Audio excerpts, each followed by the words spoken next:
यह कहानी है निकोला नाम के एक शांत स्वभाव वाले मैथ टीचर की, जो बाद में दुनिया का खतरनाक स्नाइपर बनता है।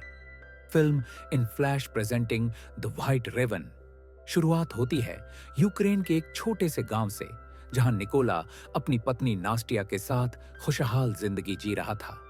नास्टिया एक आर्टिस्ट थी और लकड़ी से स्टैच्यू बनाती थी, जबकि निकोला पास के स्कूल में बच्चों को मैथ पढ़ाता था। निकोला बच्चों का पसंदीदा टीचर था, बस एक छात्र एवन को छोड़कर।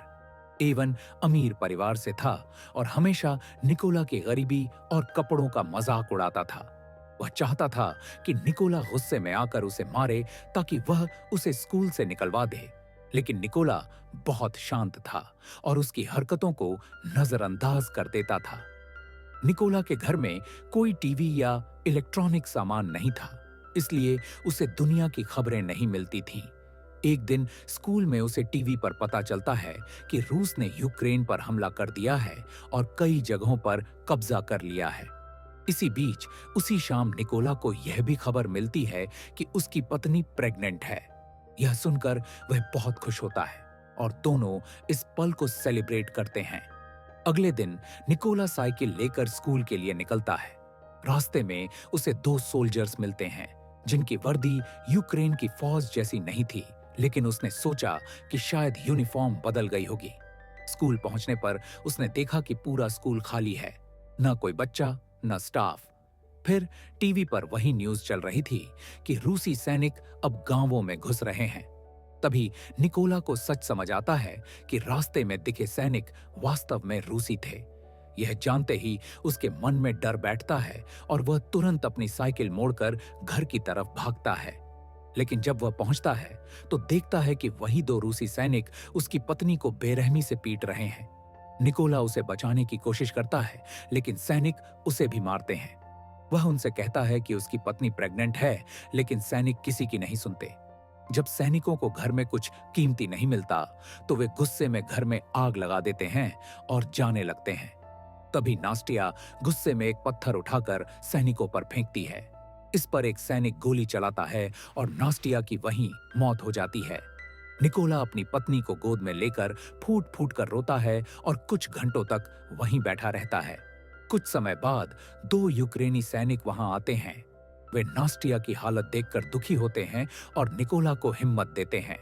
फिर वे खुद उसके लिए कब्र खोदते हैं और निकोला अपनी पत्नी को दफना देता है। इतनी बड़ी तबाही के बाद निकोला अंदर से टूट चुका था। उसकी पत्नी, उसका बच्चा और उसका घर सब खत्म हो चुका था। अब उसके दिल में एक ही चीज बची थी, बदला। उसी सिपाही को ढूंढकर मारने का जो उसकी पत्नी को गोली मारकर चला गया था। इसलिए वहीं खड़े खड़े वह उन दो यूक्रेनी सैनिकों से कहता है कि उसे भी अपने साथ ले जाएं, वह सेना में शामिल होना चाहता है। सैनिक उसकी हालत देखकर मान जाते हैं और उसे अपने साथ मिलिट्री बेस ले जाते हैं। मिलिट्री बेस छोड़ने से पहले निकोला अपनी पत्नी की बनाई हुई छोटी लकड़ी की मूर्ति उठाता है, वही मूर्ति जो नास्टिया ने उसकी रक्षा के लिए बनाई थी। वह इसे अपने पास रख लेता है। जब वे मिलिट्री बेस पहुंचते हैं, वहां के सीनियर ऑफिसर को निकोला पर भरोसा नहीं होता और वह दो सोल्जर्स पर गुस्सा करता है कि वे किसी अनजान आदमी को साथ क्यों लाए। उसको शक था कि कहीं निकोला जासूस तो नहीं। लेकिन जब उसने पूरी बात सुनी, निकोला का घर, उसकी प्रेग्नेंट पत्नी और रूसी सैनिकों की बेरहमी, तब उसे यकीन होता है कि निकोला झूठ नहीं बोल रहा। निकोला कहता है कि अब उसके पास खोने को कुछ नहीं और वह सिर्फ उस सैनिक को मारना चाहता है जिसने उसकी पत्नी को गोली मारी। यह सुनकर सीनियर उसे आर्मी में भर्ती करने के लिए तैयार हो जाता है। अगले ही दिन उसकी ट्रेनिंग शुरू होती है, लेकिन ट्रेनिंग निकोला के लिए आसान नहीं थी। उसने कभी बंदूक नहीं छुई थी और जब बाकी सोल्जर्स बंदूक को तेजी से असेंबल कर लेते थे, निकोला हमेशा सबसे आखिर में रहता था।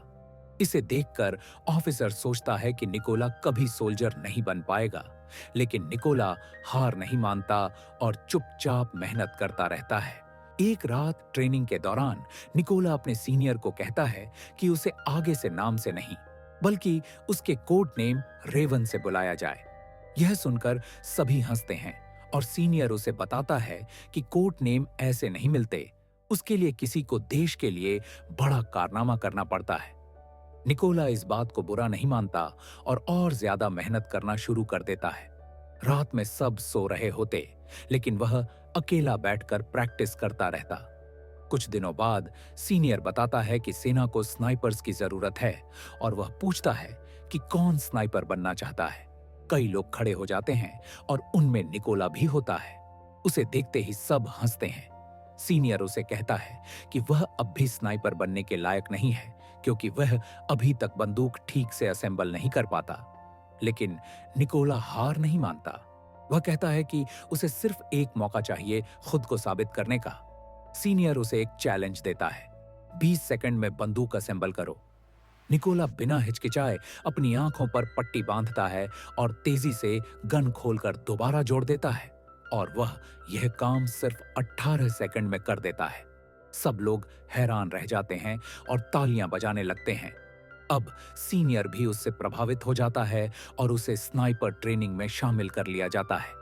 ट्रेनिंग शुरू होती है, लेकिन निकोला को पुराने मॉडल की गन दी जाती है, जबकि बाकी सोल्जर्स के पास नए मॉडर्न हथियार होते हैं। निकोला भी नई गन मांगता है, लेकिन सीनियर कहता है, पहले साबित करो। ट्रेनिंग आगे बढ़ती है। एक टेस्ट में गोलियां उन स्नाइपर्स के पास से चलती हैं ताकि देखा जा सके कि कौन पोजीशन नहीं छोड़ता। निकोला अपनी जगह से बिल्कुल नहीं हिलता और पास हो जाता है। दूसरे टेस्ट में स्नाइपर को टारगेट सिर्फ एक बार दिखाया जाता है, फिर उसकी आंखें ढक दी जाती हैं और उसे अंदाजे से गोली चलानी होती है। कुछ पास हो जाते हैं, लेकिन पुरानी गन की वजह से निकोला का निशाना थोड़ा चूक जाता है और वह यह टेस्ट फेल हो जाता है। तीसरा टेस्ट सबसे मुश्किल था। रात में फ्लेयर की रोशनी में टारगेट हिट करना था। बाकी सब ने फ्लेयर जलते ही गोली चला दी, लेकिन कोई टारगेट हिट नहीं कर पाया। सिर्फ निकोला शांत बैठा रहा।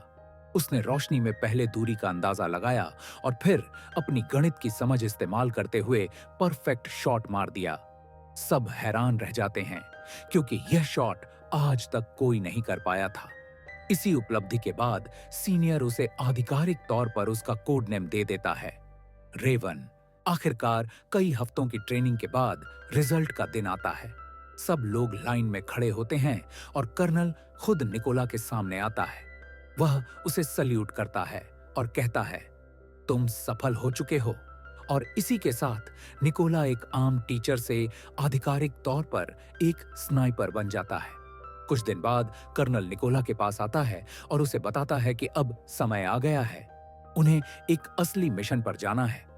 जानकारी मिली थी कि कुछ रशियन सैनिकों ने पास के एक चेक पोस्ट पर कब्जा कर लिया है और यहीं से निकोला की असली जर्नी शुरू होती है।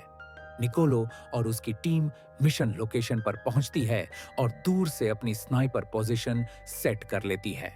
वो रशियन सोल्जर्स को निशाने पर लेने ही वाले थे कि तभी उन्हें दूर से एक कार आती हुई दिखाई देती है। कार चेक पोस्ट के पास रुकती है और रशियन सैनिक अंदर बैठे लोगों को बाहर निकालकर उनके पासपोर्ट चेक करने लगते हैं। सब कुछ ठीक था, इसलिए सैनिक उन्हें जाने की इजाजत तो दे देते हैं, लेकिन पासपोर्ट अपने पास ही रख लेते हैं। जब उन लोगों ने पासपोर्ट वापस मांगे, तब रशियन सैनिकों ने उन्हें जोर से पीटना शुरू कर दिया। यह देखकर कर्नल गुस्से में अपने स्नाइपर्स को फायर का आदेश देता है। कुछ ही सेकंड में सारे स्नाइपर्स अपने अपने टारगेट्स को खत्म कर देते हैं और इस तरह निकोला का पहला मिशन सफल हो जाता है। बेस पर वापस आने के बाद निकोला नोटिस करता है कि उसके कई साथी वहां मौजूद नहीं हैं। जब वह पूछता है तो उसे बताया जाता है कि उन्हें एक दूसरा मिशन निभाने भेजा गया है, लेकिन अगले ही दिन उसे यह सुनकर झटका लगता है कि उसका ज्यादातर साथी उस मिशन में मारे गए। उन्हें किसी रशियन स्नाइपर ने मार गिराया था, जिसका नाम था सीरी। वह रूस का सबसे खतरनाक और टॉप स्नाइपर माना जाता था। कुछ समय बाद निकोला अपनी टीम के साथ दूसरे मिशन पर निकलता है। जगह पर पहुंचकर पहले वे चारों तरफ माइंस लगा देते हैं और फिर छिपकर पोजीशन ले लेते हैं। थोड़ी देर बाद रशियन सैनिक वहां पहुंचते हैं और उन्हीं के साथ एक चेहरा निकोला पहचानता है। वो था इवान, वही लड़का जो स्कूल में उसका स्टूडेंट था और हमेशा उसे परेशान किया करता था, अब वह रशियन आर्मी में शामिल था। कर्नल फायर करने का आदेश देता है, लेकिन निकोला के हाथ रुक जाते हैं। वो अपने स्टूडेंट को मारना नहीं चाहता था, लेकिन फिर वह खुद को संभालता है और उन सैनिकों को नहीं, बल्कि माइंस को शूट करता है। गोली लगते ही माइंस ब्लास्ट हो जाती है और धमाके में इवान समेत सभी रशियन सैनिक मारे जाते हैं। मिशन पूरा होने के बाद कर्नल गुस्से में निकोला से पूछता है कि वह पहले क्यों रुका। निकोलो सच बताता है, वो मेरा स्टूडेंट था, मैं उसे नहीं मारना चाहता था। कर्नल उसे समझाता है, यहां दुश्मन के सामने शिक्षक और छात्र जैसा रिश्ता नहीं होता। उसने खुद रूसियों का साथ चुना। वो अब तुम्हारा स्टूडेंट नहीं, तुम्हारा दुश्मन था। बेस पर लौटने के बाद कर्नल और निकोला के बीच रिश्ता और मजबूत हो जाता है।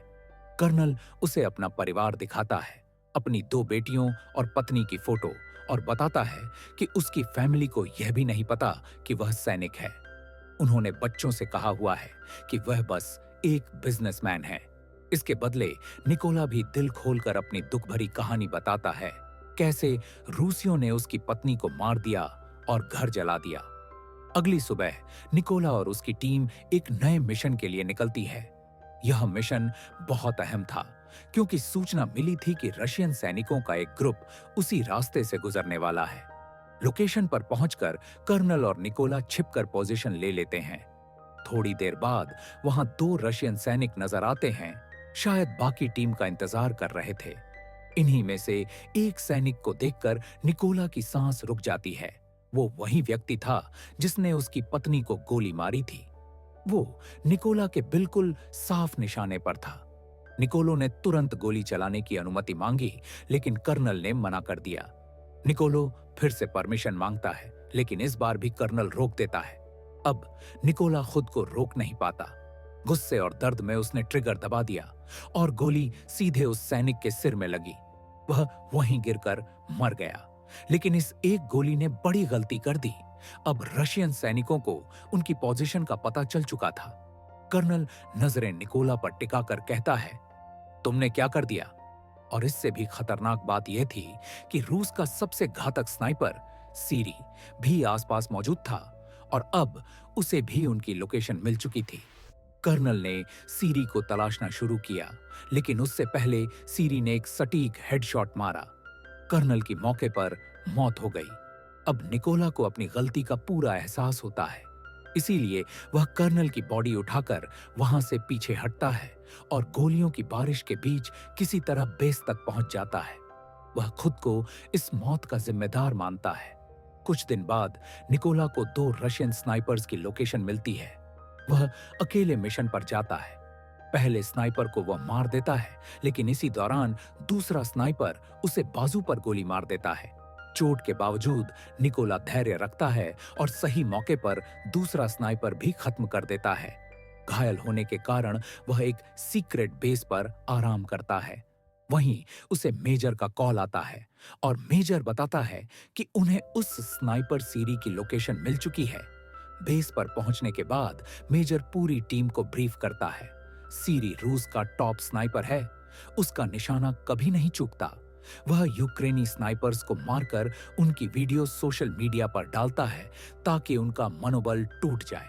लेकिन उसके बारे में एक अहम जानकारी मिली थी। सीरी पोजीशन बार बार नहीं बदलता, हमेशा एक ही जगह से शूट करता है। यही प्लान बनता है। टीम ए सामने से हमला करेगी, टीम बी पीछे से घेर लेगी और सही मौके पर निकोला बिल्डिंग में घुसकर सीरी को मार देगा। मिशन शुरू होता है। सभी स्नाइपर्स अपनी जगह लेते हैं। निकोलो चुपके से बिल्डिंग में प्रवेश करता है और वहां 2 सैनिक उसे दिखते हैं। वह बिना आवाज किए दोनों को मार देता है। फिर वह टीम को सिग्नल देता है और स्नाइपर्स अपना हमला शुरू कर देते हैं। कुछ ही सेकंड में ज्यादातर रशियन सैनिक मारे जाते हैं। अब सीरी समझ जाता है कि कुछ गड़बड़ है। वह अपनी लोकेशन चेक करने ऊपर जाता है, पर वहां उसका साथी पहले से मरा पड़ा मिलता है। अब वह घबरा जाता है और बैकअप टीम को कॉल करता है, लेकिन उन्हें आने में अभी 10 मिनट बाकी थे। सीरी वापस अपनी पोजीशन पर आता है, तभी उसकी नजर एक छोटे से लकड़ी के स्टैचू पर जाती है। यही स्टैचू निकोला की पत्नी ने बनाया था और निकोला उसे हमेशा साथ रखता था। उस पल से पहले कि सीरी समझ पाता, निकोलो पीछे से आता है और चाकू से उसे मार देता है। अभी मिशन खत्म नहीं हुआ था। उसी बिल्डिंग में एक और स्नाइपर था। वह अलर्ट हो चुका था, लेकिन निकोला उससे पहले ग्रेनेड फेंक देता है और विस्फोट में वह सैनिक भी मारा जाता है।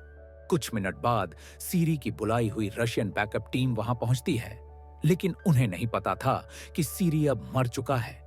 वे रेडियो पर सीरी को कॉल करते हैं। कॉल उठाता है निकोलो। वह कहता है, अब तुम सब मरने वाले हो, और फिर वह ट्रक के ड्राइवर को शूट कर देता है।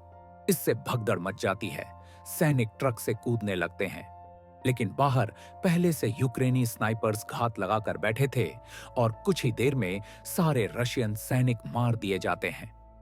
कुछ समय बाद निकोला अपनी पत्नी की कब्र के पास पहुंचता है। वह चुप खड़ा रहता है, क्योंकि आज उसने वो वादा पूरा किया था जो उसने खुद से किया था। उसने उन सभी को मार दिया था जिन्होंने उसकी पत्नी और कर्नल को मारा था। और फिर आखिरी लाइन में वह खुद से कहता है, अब मैं आखिरी सांस तक अपने देश की रक्षा करूंगा। और कहानी यहीं खत्म होती है। अगर वीडियो पसंद आया हो तो लाइक और शेयर जरूर करें। ऐसी ही शानदार मूवी एक्सप्लेनेशन के लिए सब्सक्राइब करें। अगली कौन सी मूवी एक्सप्लेन करूं? कमेंट में बताइए। मिलते हैं अगले वीडियो में। नमस्कार।